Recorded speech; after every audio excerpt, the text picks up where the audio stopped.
PCOD એટલે કે polycystic ovarian ડિસીઝની સમસ્યા આજકાલ બહેનોમાં ખૂબ બધી જોવા મળે છે અને આ સમસ્યાના કારણે ઘણી બધી પરેશાની બહેનો અને માતાઓને થતી હોય છે. તો ચાલો આજે આપણે જાણીએ કે પીસીઓડી શું છે. નમસ્કાર, હું છું આપનો વૈદ્ય મિત્ર ડૉક્ટર જીગર ગોર અને આજે આપણે પીસીઓડી વિશે સમગ્ર માહિતી લેશું અને હું બને તેટલી સરળ ભાષામાં આ માહિતી આપની સાથે શેર કરીશ અને છેલ્લે બે એવા સરળ ઉપાય પીસીઓડીને દૂર કરવા માટે પણ જણાવીશ. તેથી આ વિડીયોમાં છેલ્લે સુધી ચોક્કસથી બન્યા રહેજો. અને હા, જો આપ અમારી ચેનલ પર નવા છો તો અમારી ચેનલને ચોક્કસથી સબસ્ક્રાઈબ પણ કરી લેજો. તો ચાલો સૌપ્રથમ જાણીએ કે પીસીઓડી કેવી રીતે થાય છે. પીસીઓડીની તકલીફ ત્યારે થાય છે કે જ્યારે સ્ત્રીના અંડાશયમાં અપરિપક્વ ઈંડાનું વધુ ઉત્પાદન થવા લાગે છે, જે હોર્મોનનું અસંતુલન ઊભું કરે છે. અપરિપક્વ જે ઈંડાઓ છે તેની ગાંઠ બની જાય છે, એટલે કે સિસ્ટ બની જાય છે, જેનાથી બીજ મેચ્યોર થઈને છૂટું નથી પડી શકતું અને આ પ્રક્રિયામાં ખલેલ પહોંચવાના કારણે પુરુષ હોર્મોન્સ એવા એન્ડ્રોજનના સ્તરમાં વધારો થાય છે, જે આ સમસ્યાને કંઈક વધારે જટિલ બનાવી દે છે. પીસીઓડી થવાના કારણોમાં થાઇરોઇડ સહિતના વિવિધ હોર્મોનનું અસંતુલન, પ્રોસેસ ફૂડ, સુગરી ફૂડ વધુ ખાવાની આદતો, સ્ટ્રેસ, બેઠાડું જીવન, રાતનું જાગવું, આલ્કોહોલ લેવું, લેટ નાઇટ ફૂડ લેવું વગેરે જેવી લાઇફસ્ટાઇલની ખરાબ આદતો જવાબદાર રહેતી હોય છે. વળી કેટલીક વાર પીસીઓડીની આ તકલીફ આનુવંશિક પણ જોવા મળે છે અને વજનનું વધવું પણ એક મોટું પરિબળ અહીં જોવા મળતું હોય છે. જો કે અમુક પેશન્ટમાં વજન વધારે ના હોવા છતાં પણ પીસીઓડીની તકલીફ તો જોવા મળતી જ હોય છે.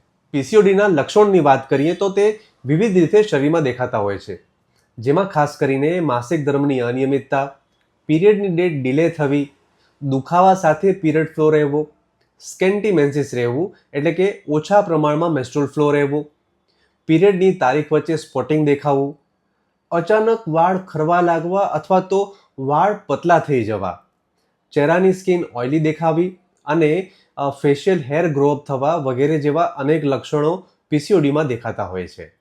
વળી પીસીઓડીના લીધે કન્સીવ કરવામાં પણ તકલીફ થતી હોય છે અને પ્રેગ્નન્સી રાખવામાં આ તકલીફ બહુ જ અડચણરૂપ પડતી હોય છે. ચાલો હવે સમજીએ કે પીસીઓડીનું નિદાન કેવી રીતે થાય.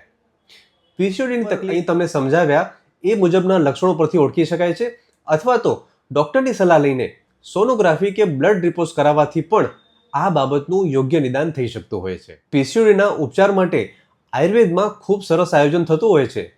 ક્વોલિફાઈડ આયુર્વેદ ડૉક્ટર પાસેથી નિદાન અને ઔષધોનું કાળજીપૂર્વક 2 થી 3 મહિના સુધી સતત સેવન કરવાથી યોગ્ય ધારેલું પરિણામ મળતું હોય છે.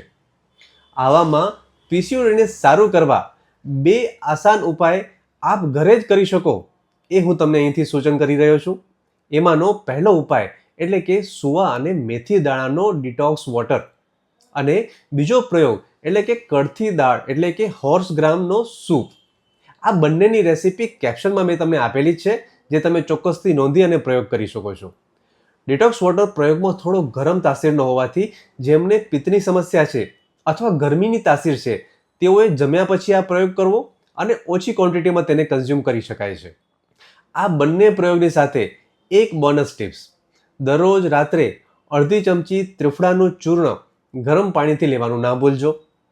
આ ત્રણેય સપોર્ટિવ આયુર્વેદ ઉપચારની સાથે યોગ્ય આયુર્વેદ ઔષધો અને પંચકર્મ ઉપચાર તેમજ ડાયટ રેસ્ટ્રિક્શન પણ 2-3 મહિના કરવું જરૂરી બને છે. પીસીઓડીની સમસ્યાથી ગભરાવાની જરૂર નથી, પણ જીવનશૈલીમાં યોગ્ય પરિવર્તન અને પ્રોપર આયુર્વેદ ઉપચાર ધીરજપૂર્વક કરવાથી આ સમસ્યાનું સમાધાન ચોક્કસ આપણને મળી જતું હોય છે. આપ અમારા ક્લિનિક પર રૂબરૂ આવીને કે ઓનલાઈન કન્સલ્ટિંગ કરી પીસીઓડી માટે ઉપચાર તેમજ ડાયટ માટેનું માર્ગદર્શન ચોક્કસથી મેળવી શકો છો. જો તમને અન્ય કોઈ જગ્યાએથી આયુર્વેદ ઉપચાર દ્વારા રિઝલ્ટ નથી મળ્યું તો પણ એક સેકન્ડ ઓપિનિયન તરીકે પણ આપ અમારે ત્યાં કન્સલ્ટિંગ માટે ચોક્કસથી આવી શકો છો. કન્સલ્ટિંગ બુક કરવા અને વધુ માહિતી માટે તમે અમારી વેબસાઇટની મુલાકાત લઈ શકો છો. જો આ વિડીયો તમને ઇન્ફોર્મેટિવ લાગ્યો હોય તો લાઈક જરૂરથી કરી આપજો અને એમની સાથે આ વિડીયો જરૂરથી શેર કરજો કે જે લોકોને પીસીઓડીની સમસ્યા બહુ સતાવતી રહેતી હોય છે અને આવી જ આયુર્વેદિક હેલ્થ ટિપ્સ મેળવવા માટે અમારી ચેનલને સબસ્ક્રાઇબ પણ કરી રાખજો.